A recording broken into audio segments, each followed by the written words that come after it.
మకర రాశి వారికి ఏడాది తర్వాత కర్కాటక రాశిలో రవి భగవానుడు సప్తమ స్థానంలో సంచారం చేయడం వలన వివాహము, ఉద్యోగము, విదేశీయానము, నూతన వస్త్ర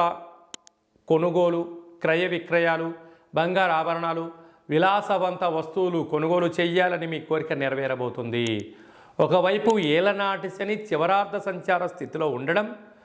కుంభరాశిలో శని భగవానుడు వక్రగతిగా ఉన్నప్పుడు సప్తమ స్థానంలో రవి మిత్రస్థానంలో సంచారం చేసేటప్పుడు ఎన్నో రోజులుగా మీరు వివాహ ప్రయత్నాలు చేస్తున్నట్లయితే వివాహం కుదరడం, ప్రేమికుల మధ్య సయోధ్య కుదరడం, విదేశాలకు వెళ్ళాలని కోరిక నెరవేరడం, నూతనమైన వాహనాలు, కార్లు కొనుగోలు చేయడం, బంగారు ఆభరణాలు, ప్లాటినం లాంటి వస్తువులు, షేర్లలో యోగదాయకం రావడం, మీరు అనుకుంటున్న అన్నింటా విజయం మీ సొంతం కాబోతుంది.